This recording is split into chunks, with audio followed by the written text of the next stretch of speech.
ಶ್ರೀಮಾತ್ರೇ ನಮಃ. ಶ್ರೀ ಗುರುಭ್ಯೋ ನಮಃ. ಕಳೆದ ಒಂದು ಸಂಚಿಕೆಯಲ್ಲಿ ಶಿವಧನಸ್ಸನ್ನು ಮುರಿದಿರುವಂತಹ ವಿಷಯವನ್ನು ಜನಕ ಮಹಾರಾಜರ ದೂತರು ದಶರಥರಿಗೆ ಹೇಳಿದಾಗ, ದಶರಥ ಮಹಾರಾಜರು ಜನಕ ಮಹಾರಾಜರು ಎಂಥವರು, ನಾವು ಈ ಸಂಬಂಧವನ್ನು ಬೆಳೆಸ್ಕೋಬಹುದಂತ ಏನೋ ಅಲ್ಲಿ ಬೆಳೆಸ್ಕೋಬಹುದಂತ ಪುರೋಹಿತರು ಮತ್ತು ಮಹರ್ಷಿಗಳನ್ನು ಕೇಳ್ತಾರೆ. ಅಲ್ಲಿ ಜನಕ ಮಹಾರಾಜರು, ಸೀತಮ್ಮ ಒಬ್ಬಳೇ ನಾಮಗಳಿದ್ದಾಳೆ, ಇಲ್ಲಿ ಮದುವೆ ಮಾಡಿಕೊಂಡ್ರೆ ರಾಜ್ಯದಲ್ಲಿ ಎಷ್ಟು ಭೂಭಾಗ ನನಗೆ ಬರುತ್ತೆ, ವರದಕ್ಷಿಣೆ ಎಷ್ಟು ಬರುತ್ತೆ ಅಂತಂತಂದು ನಮ್ಮ ಕಾಲದಲ್ಲಿ ಆಲೋಚನೆ ಮಾಡಿರೋ ಥರ ಅಂತಂದರೆ ಆ ಕಾಲದ ಮದುವೆಗಳ ಪದ್ಧತಿನೇ ಬೇರೆ ಇರ್ತಾ ಇತ್ತು. ಅಲ್ಲಿ ನಿಜವಾಗಿರುವಂಥ ಸಂಸ್ಕಾರ ಅಂತಂದರೆ ಒಂದು ಜನ್ಮಕ್ಕೆ ಬೇಕಾಗಿರುವಷ್ಟು ಆಲೋಚನೆ ಮಾಡ್ತಾ ಇದ್ರು. ಇವಾಗ ಏನು ಅಂತಂದರೆ ತಾತ್ಕಾಲಿಕವಾಗಿರುವಂಥ ಆಲೋಚನೆಗಳು. ಹೆಣ್ಣು ಅದೆಷ್ಟು ಸೌಂದರ್ಯವಾಗಿದ್ದಾಳೆ, ಅವಳ ಒಂದು ಬ್ಯಾಂಕ್ ಬ್ಯಾಲೆನ್ಸ್ ಎಷ್ಟಿದೆ, ಅವಳು ಎಷ್ಟು ಡೌರಿ ತರ್ತಾಳೆ ಅಂತ ನೋಡ್ತಾರೆ ವಿನಃ ಅಂತ ಶಾಶ್ವತವಾಗಿರುವಂಥದ್ದೆಲ್ಲ, ತಂದಿರುವಂಥ ದುಡ್ಡು ಶಾಶ್ವತವಾಗಿರುವಂಥದ್ದಲ್ಲ.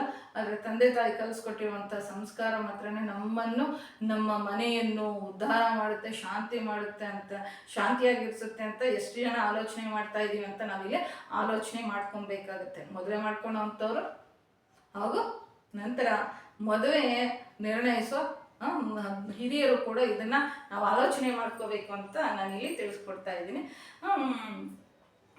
ಎಲ್ಲರೂ ಹೊರಟು ಬಿಡ್ತಾರೆ ದನಕನಕ ವಸ್ತುಗಳನ್ನು ಅಂತಂದ್ರೆ ಡೌರಿ ಸಿಸ್ಟಮ್ ಇರಲಿಲ್ಲ. ಇದಕ್ಕೆ ದೊಡ್ಡ ಉದಾಹರಣೆನೇ ಕಳೆದ ಸಂಚಿಕೆಯಲ್ಲಿ ನಾನು ಏನು ಹೇಳಿದೆ, ತಿರುಪತಿ ತಿಮ್ಮಪ್ಪನೇ ಪದ್ಮಾವತಿಯನ್ನು ವಿವಾಹ ಮಾಡ್ಕೋಬೇಕು ಅಂತಂದ್ರೆ ಸಾಲವನ್ನು ಮಾಡಿ, ಕುಬೇರನ ಹತ್ರ ಸಾಲವನ್ನು ಮಾಡಿ ಆ ತಾಯಿಗೆ ಬಂಗಾರ, ವಜ್ರ, ವೈಡೂರ್ಯ ವಸ್ತ್ರಗಳನ್ನು ಇಟ್ಟು ಆಕೆಯನ್ನು ಪಲ್ಲಕ್ಕಿಯಲ್ಲಿ ಲಕ್ಷ್ಮೀದೇವಿ ಥರ ಕರ್ಕೊಂಡ್ಬಂದಿದ್ಲು. ಈ ಸಂಪ್ರದಾಯ ಒಂದು 40-45 ವರ್ಷಗಳ ತನಕನೂ ನಮ್ಮ ದೇಶದಲ್ಲಿ ಜೀವಂತವಾಗಿತ್ತು. ಯಾರು ನಮ್ಮ ತಾಯಂದಿರಾಗಲಿ, ನಮ್ಮ ಸೋದರರಾಗಲಿ, ನಮ್ಮ ಚಿಕ್ಕಮ್ಮಂದರಿಗಾಗಲಿ ಯಾರಿಗೂ ಡೌರಿ ಅನ್ನುವಂಥದ್ದು ಕೊಟ್ಟಿರಲಿಲ್ಲ.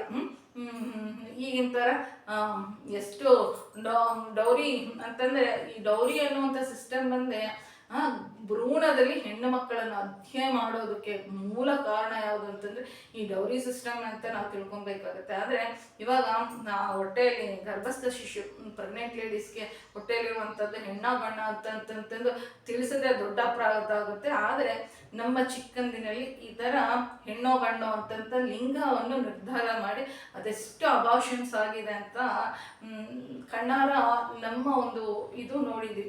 ಆಯಿತಾ? ಅಂತಂದರೆ ಆಗಿನ ಕಾಲದಲ್ಲಿ ನಮ್ಮ ತಾತಂದರು, ಆ ತಾತನಿಗಾಗಲಿಲ್ಲ, ನಮ್ಮ ತಾಯಿಯವ್ರ ತಂದೆಯವ್ರಿಗಾಗಿಲ್ಲ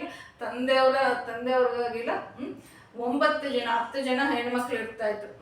ಏನು ಅವರು ಯಾವತ್ತೂ ಯಾವುದಕ್ಕೂ ಕೊರತೆ ಅಂತ ಅನ್ನುವಂಥದ್ದೇ ಇರಲಿಲ್ಲ. ಈ ಥರ ಈಗಿನ ಕಾಲದ ಥರ ಡೆಕೋರೇಷನ್ಗಳು, ಆ ಡೌರಿ ಈ ಥರ ಇರಲಿಲ್ಲಪ್ಪ. ಮದುವೆ ಅಂತಂದರೆ ಭಾಳ ದೇವತಾ ಕಾರ್ಯ ಥರ ಸಿಂಪಲ್ ಆಗಿ ಶಾಶ್ವತವಾಗಿರೋ ಥರ ಮಾಡ್ತಾಯಿದ್ರು. ಇಲ್ಲ ಅಂತಂದಿದ್ರೆ ಅಷ್ಟಷ್ಟು ಜನನ ಎತ್ತು ಅವರ ಜೀವನವನ್ನು ಹೇಗೆ ನಿಲ್ಲಿಸ್ತಾ ಇದ್ರು ಅಂತಂತ ನಾವಿಲ್ಲಿ ಅರ್ಥ ಮಾಡ್ಕೊಬೇಕಾಗುತ್ತೆ. ಆಗ ದಶರಥ ಮಹಾರಾಜರು ತನ್ನ ಪರಿವಾರದೊಂದಿಗೆ ಈ ಮಿಥಿಲಾ ನಗರಕ್ಕೆ ಸೇರ್ಕೊಳ್ತಾರಂತೆ. ಜನಕ ಅವರನ್ನು ಸಾದರವಾಗಿ ಆಹ್ವಾನಿಸ್ತಾರಂತೆ. ನೀವು ಬಂದಿರೋದ್ರಿಂದ ನಮ್ಮ ರಾಜ್ಯ ಪವಿತ್ರವಾಗಿದೆ ಅಂತ ಒಳಗಡೆ ಬಾ ಅಂತಂತಾರಂತೆ. ನನ್ನ ಮಗಳಾಗಿರುವಂಥ ಸೀತಮ್ಮನನ್ನು ವೀರಶುಲ್ಕವಾಗಿ ಪ್ರಕಟಿಸಿದ್ದೆ. ಶಿವಧನಸ್ಸನ್ನು ಎತ್ತಿಟ್ಟವನಿಗೆ ನನ್ನ ಮಗಳನ್ನು ಕೊಡ್ತೀನಿ ಅಂತ ಇದ್ದೆ. ನಿನ್ನ ಮಗನಾಗಿರುವಂಥ ಶ್ರೀರಾಮಚಂದ್ರ ಮೂರ್ತಿ ಶಿವಧನುರ್ಭಂಗವನ್ನು ಮಾಡಿದ್ದಾನೆ. ಆದ್ದರಿಂದ ನನ್ನ ಮಗಳನ್ನು ನಿನ್ನ ಮಗನಿಗೆ ಕೊಡಬೇಕಾ ಅಂತ ಅನ್ಕೊಳ್ತಾ ಇದ್ದೀನಿ. ಆದ್ದರಿಂದ ನನ್ನನ್ನು ಅನುಗ್ರಹಿಸಿ ನನ್ನ ಮಗಳನ್ನು ನಿನ್ನ ಸೊಸೆಯಾಗಿ ಸ್ವೀಕರಿಸುವಂತ ದೀನವಾಗಿ ಜನಕ ಮಹಾರಾಜರು ಕೇಳ್ಕೊಳ್ತಾರಂತೆ. ಆಗ ದಶರಥರು ಹೀಗಂತಾರಂತೆ, ಅಯ್ಯಯ್ಯೋ ಜನಕ, ಏನಯ್ಯ ನೀನು ಈ ಥರ ಅಂತ ಇದೆಯಾ? ಅಸಲು ಕೊಡುವಂಥವ್ ನೀನಲ್ವ, ತೆಗೆದುಕೊಂಡು ಅಂತವ್ ನಾನು ಪದೇ ಪದೇ ನಿನ್ನ ಸೊಸೆಯನ್ನು ಮಾಡ್ಕೊ ಅಂತ ಅಂತಾ ಇದೆಯಾ? ನಿನ್ನ ಮಗಳನ್ನು ನನ್ನ ಮನೆಗೆ ಸೊಸೆಯನ್ನ ಕೊಡ್ತಾ ಇದೆಯಾ? ಔದಾರ್ಯ ನಿನ್ನದು, ಧಾತ ನೀನು, ಏನೋ ಇಸ್ಕೊಳೋ ಅಂತವ್ ನಾನು ಅಂತಂತಿರಂತೆ. ಈ ಒಂದು ಬುದ್ಧಿ ಅಪ್ಪ ರಾಮಾಯಣದಲ್ಲಿ ಅದೆಷ್ಟು ಮಾಲಾರತ್ನಗಳಿದ್ದಾವೆ ಅಂತ ನಾವು ಹುಡ್ಕೊಬೇಕಾಗತ್ತೆ. ಅಂತಂದರೆ ಒಂದು ಹೆಣ್ಣು ಹುಟ್ಟಿದ ತಕ್ಷಣ ಪ್ರಾಣಕ್ಕೆ ಪ್ರಾಣ, ಪ್ರಾಣಕ್ಕೆ ಪ್ರಾಣವಾಗಿ ಬೆಳೆಸಿರ್ತಾರೆ. ತಂದೆ ತಾಯಿ ಆಗಲಿ, ಅಜ್ಜಿ ತಾತಂದ್ರಾಗಲಿ, ಸೋದರ ಮಾವಂದರಾಗಲಿ, ಎಷ್ಟು ತಲಾಕೊಂದೊಂದು ಅವಳನ್ನ ಒಂದಿಷ್ಟು ಸ್ವಲ್ಪ ಒಂದು 6-7 ವರ್ಷ ಬಂದಿದೆ ಅಂತಂದ್ರೆ, ಅಮ್ಮ ನೀನು ಹೋಗಿರುವಂಥ ಮನೆಯಲ್ಲಿ ಈ ಥರ ಮಾಡಿದ್ರೆ ನೀನು ಬಯಸ್ಕೊಂತೀಯ ಕಣೆ, ತಾಯಿ ಮಹಾತಾಯಿ ಈ ಥರ ಅಲ್ಲ, ನೀನು ಸಂಸ್ಕಾರದಿಂದ ಬೆಳೆಸು, ಸಂಸ್ಕಾರದಿಂದ ಕಲ್ತ್ಕೋ, ಪ್ರತಿಯೊಂದು ವಿಷಯದಲ್ಲೂ ಆ ಮನೆಯಲ್ಲಿ ಇರುವಂಥ ಅಂತಂದ್ರೆ ತೆಲುಗುನಲ್ಲಿ ಒಂದು ಹೆಣ್ಣು ಮಗಳಿಗೆ ಆಡಪಿಲ್ಲ, ಇಲ್ಲಿನ ಹುಡುಗಿ ಅಲ್ಲ ಅಲ್ಲಿನ ಹುಡುಗಿ ಅಂತಂತಂದ್ರೆ ಕೇಳ್ತಾರೆ. ಅಂತಂದ್ರೆ ಹೆಣ್ಣಿಗೆ ಒಂದು ಶಾಶ್ವತವಾಗಿರುವಂತನಿಗೆ ಗಂಡನ ಮನೆಗೋಸ್ಕರನೇ ತಯಾರಿ ಮಾಡಿ ಕಳಿಸ್ಕೊಡ್ತಾರೆ. ಇಂಥ ಅಂತಂದ್ರೆ ಒಂದು ಹೆಣ್ಣರಿಗೆ ಏನೋ ಸಂಸ್ಕಾರ ಕೊಡ್ದಲೆ ನಮ್ಮ ಮನೆಗೆ ಕಳಿಸ್ಕೊಟ್ಟಿದ್ದಾರೆ ಅಂತ ಅನ್ಕೊಳ್ರಿ, ಆ ಮನೆ ಯಾವ ಥರ ನರಕ ಆಗುತ್ತೆ ಅಂತಂದು ನಾವು ಮತ್ತೆ ಏನು ಕೇಳಬೇಕಾಗಿಲ್ಲ. ಇಲ್ಲಿ ಭಾರತೀಯ ಸತ್ಯವಾಣಿ ಅಮ್ಮ ಅಂತ ಒಬ್ಬ ಮಹನೀಯರು ಒಂದು ವಿಷಯನ ಹೇಳ್ತಾರೆ. ಅವರು ಪ್ರತ್ಯಕ್ಷವಾಗಿ ನೋಡಿದಾರಂತೆ. ಒಬ್ಬ ಹುಡುಗಿ ಅವ್ರಿಗೆ ಫೋನ್ ಮಾಡಿ ಅರ್ಧರಾತ್ರಿ ಅಳ್ತಾ ಇದ್ದಾಳಂತೆ. ಅಮ್ಮಮ್ಮ ಅಂತಂದ್ರೆ, ಅಜ್ಜಿ ನನಗೆ ನಮ್ಮಮ್ಮ ಅಡುಗೆನೇ ಕಲಿಸ್ಕೊಟ್ಟಿಲ್ಲ, ಇವತ್ತು ನಾನು ಏನು ಮಾಡಿದ್ದೀನಿ ಅಂತಂದ್ರೆ ಅಕ್ಕಿ ತೊಳಿ ಅಂತಂದ್ರೆ ಒಂದೊಂದು ಕಾಳನ್ನು ತೆಗೆದು ನಾನು ತೊಳಿತಾ ಇದ್ದೀನಿ, ನನ್ಗೇನು ಕಲಿಸ್ಕೊಟ್ಟಿಲ್ವಲ್ಲ ಅಂತಂತ. ಈ ಥರ ಏನು ಕಲ್ತ್ಕೊಂಡೇ ಇರುವಂಥ ಹೆಣ್ಮಕ್ಳು ನಮ್ಮ ಜೀವನದಲ್ಲಿ ಬಂದರೆ, ದುಡಿದೇ ಇರುವಂಥ ಗಂಡು ನಮ್ಮ ಜೀವನದಲ್ಲಿ ಬಂದರೆ, ಸಂಸ್ಕಾರ ಇಲ್ಲದೆ ಇರುವಂಥವನು ನಮ್ಮ ಜೀವನದಲ್ಲಿ ಬಂದರೆ ಯಾವ ಥರ ನರಕ ಆಗುತ್ತೆ ಅಂತ ನಾವಿಲ್ಲಿ ತಿಳ್ಕೊಬೇಕಾಗುತ್ತೆ. ಅಂತಂದರೆ ಈ ಒಂದು ನಾನು ಆಗ್ಲೆಲ್ಲ ಹೇಳ್ತಾ ಇರ್ತೀನಿ, ಈ ಒಂದು ವಾಕ್ಯವನ್ನು ಕೆಂಪು ಸಿರಾ ಇದರಲ್ಲಿ ಅಂಡರ್ಲೈನ್ ಮಾಡ್ಕೊಬೇಕು ಅಂತಂತಂದ್ರೆ, ಈಗ ಒಂದು ಹೆಣ್ಣನ್ನು ಹೆತ್ತಿರುವಂಥವ್ರು ಅಂತಂದ್ರೆ ಎಷ್ಟು ಚೀಪಾಗಿ ನೋಡ್ತಾರಲ್ಲ ಮದುವೆಯಲ್ಲಾಗಲಿ ಮತ್ತೆ ಮರ್ಯಾದೆ ಕೊಡೋದ್ರಲ್ಲಾಗಲಿ. ಅವ್ರೇನು ಬಿಡು, ಹೆಣ್ಣೆತ್ತಂಥವ್ರು, ಹೆಣ್ಣಿನ ಕಡೆ ಅಂತವ್ರು ಎಷ್ಟು ಇದು. ಈ ಅನುಭವ ಪರ್ಸನಲ್ ಆಗಿಯೂ ನಮ್ಮ ಕುಟುಂಬದಲ್ಲೂ ನಾವು ಬಹಳ ಏನೋ ಎದುರಿಸಿದ್ದೀವಿ. ಇದನ್ನೆಲ್ಲ ಪ್ರಸ್ತಾಪ ಮಾಡಬಾರ್ದು, ಕೆಲವಷ್ಟು ಜನಕ್ಕೆ ಮನಸ್ಸು ನೋವಾಗುತ್ತೆ, ಆಯ್ತಾ. ಆಗ ಏನಾಗುತ್ತೆ ಅಂತಂದ್ರೆ, ಎಲ್ಲರೂ ಆಗಿರೋದಿಲ್ಲ, ಕೆಲವಷ್ಟು ಇದು ನಡೆದಿದ್ದಾವೆ, ಆಯ್ತಾ. ಮದುವೆ ಸಂದರ್ಭದಲ್ಲಿ ನಾವು ಪ್ರತ್ಯಕ್ಷವಾಗಿ ನಡೆದಿರುವಂಥದ್ದನ್ನು ನೋಡಿದ್ವಿ. ಮತ್ತೆ ಒಂದು ಹೆಣ್ಣಿನ ಒಂದು ತಂದೆಗೆ ಎಷ್ಟು ಖರ್ಚಿರುತ್ತೆ ಅಂತ ಅರ್ಥ ಮಾಡ್ಕೊಂಡಿರುವಂಥ ಮಹಾನುಭಾವರನ್ನು ಕೂಡ ನಾವು ಪ್ರತ್ಯಕ್ಷವಾಗಿ ಅಂಥವ್ರನ್ನು ನೋಡಿದ್ದೀವಿ, ಇಂಥವ್ರನ್ನು ಕೂಡ ನೋಡಿದ್ದೀವಿ ನಾವು, ಆಯ್ತಾ.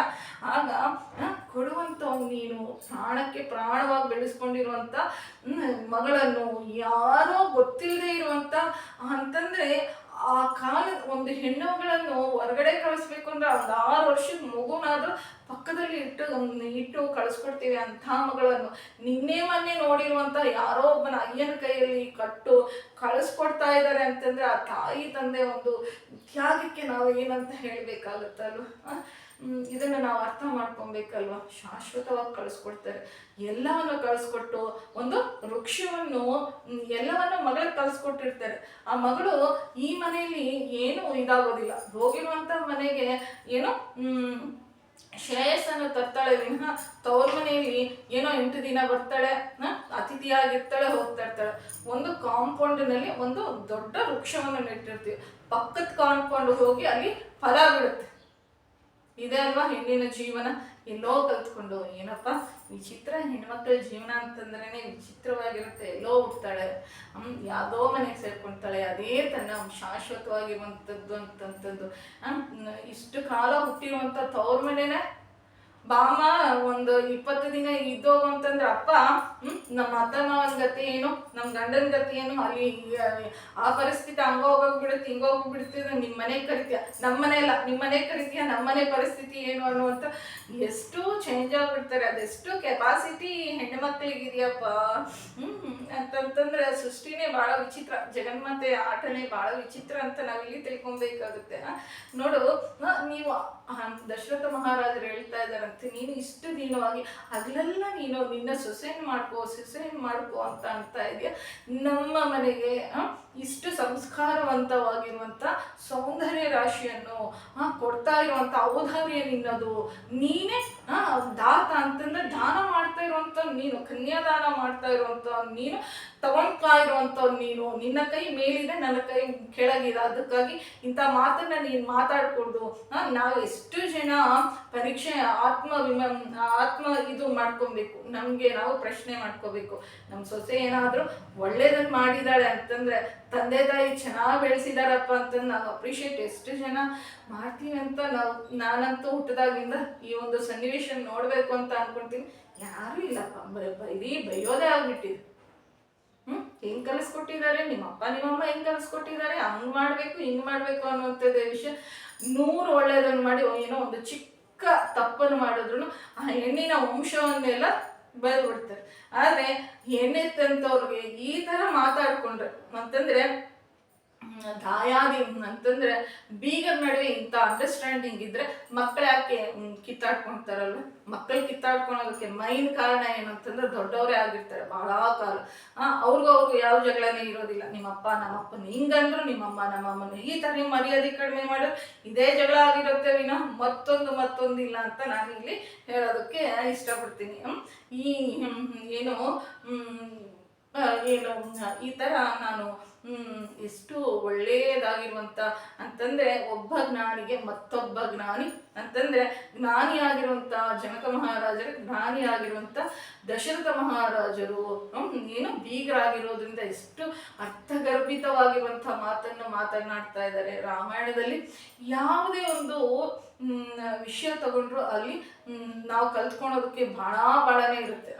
ಮುದುಕರಿಂದ, ಮಧ್ಯವಯಸ್ಕರಿಂದ, ಚಿಕ್ಕ ಮಕ್ಕಳಿಂದ, ಗರ್ಭಸ್ಥ ಶಿಶು ತನಕನು ಎಲ್ಲರಿಗೂ ಪ್ರಯೋಜನ ಬರುವಂಥದ್ದೇ ನಮ್ಮ ಆದಿಕಾವ್ಯವಾಗಿರುವಂತಹ ರಾಮಾಯಣ ಅಂತ ನಾನು ಇಲ್ಲಿ ಇದು ಮಾಡ್ತೀನಿ. ಇವತ್ತು ನೀವು ಪ್ರಯಾಣ ಮಾಡಿಬಿಟ್ಟು ಬಹಳ ಸುಸ್ತಾಗ್ಬಿಟ್ಟಿದ್ದೀರ, ನಾವು ನಾಳೆ ಮಾತಾಡ್ಕೊಳ್ಳೋಣ ಅಂತ ಹೇಳಿ ದಶರಥರೊಂದಿಗೆ ಭರತ ಶತ್ರುಘ್ನರು ರಾಮ ಲಕ್ಷ್ಮಣರನ್ನು ಕಲ್ತ್ಕೊಳ್ತಾರಂತೆ.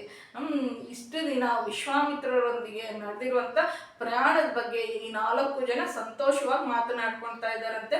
ದಶರಥರೊಂದಿಗೆ ವಸಿಷ್ಠರು, ಕಾತ್ಯಾಯನು, ಜಾಬಾಲಿ, ಮಾರ್ಕಂಡೇಯ, ಕಶ್ಯಪ, ವಾಮ ಮತ್ತೆ ಮೊದಲಾಗಿರುವಂಥವರು, ವಿಶ್ವಾಮಿತ್ರ, ಶತಾನಂದರು, ಉಳಿದೆಲ್ಲಿರುವ ಎಲ್ಲಾ ಮಹರ್ಷಿಗಳು ಒಂದತ್ರ ಸೇರ್ಕೊಂಡಿರ್ತಾರಂತೆ. ಇಷ್ಟು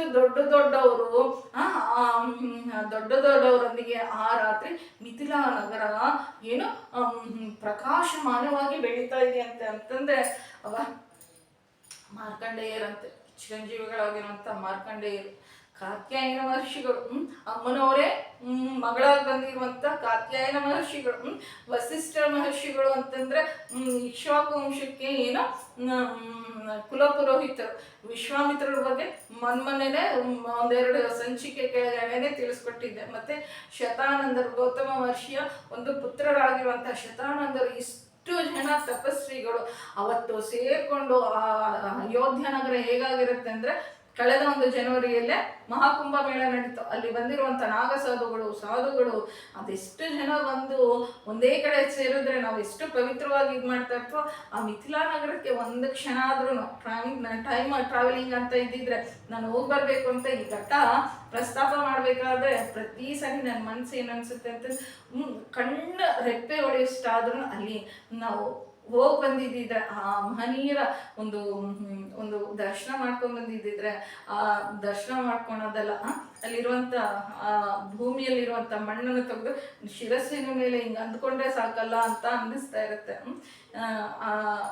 ಏನಂತ ಹೇಳ್ಬೇಕಾವತ್ತಿನ ಏನೋ ಮಿಥಿಲಾ ನಗರದ ಒಂದು ಸೌಭಾಗ್ಯವನ್ನು, ವೈಭೋಗವನ್ನು ಈಗಿರುವಂಥ ನೇಪಾಳವೇ ಮಿಥಿಲಾ ನಗರ ಅಂತ ನಾನು ಹೇಳೋದಕ್ಕೆ ಇಷ್ಟಪಡ್ತೀನಿ. ಇನ್ನು ಸೀತಾ ಕಲ್ಯಾಣದ ಮುಂದಿನ ವಿವರಗಳನ್ನು ಬರುವಂಥ ಸಂಚಿಕೆಯಲ್ಲಿ ಭಗವಂತನ ನಿರ್ಹೇತುಕವಾಗಿರುವಂಥ ಕೃಪೆ ಇದೆ, ನಾನು ತಿಳಿಸ್ಕೊಡೋದಕ್ಕೆ ಪ್ರಯತ್ನ ಮಾಡ್ತೀನಿ. ಜೈ ಶ್ರೀರಾಮ್, ಸದ್ಗುರುನಾಥ್ ಮಹಾರಾಜ್ ಕಿ ಜೈ. ನಮ್ಮ ಚಾನಲ್ ಇಷ್ಟ ಆಗಿದ್ದೆ ಸಬ್ಸ್ಕ್ರೈಬ್ ಮಾಡ್ಕೊಳ್ರಿ, ಶೇರ್ ಮಾಡಿ ಹಾಗೂ ಲೈಕ್ ಮಾಡಿ. ಕೇಳಿದ್ದಕ್ಕೆ ಎಲ್ಲರಿಗೂ ಧನ್ಯವಾದಗಳು.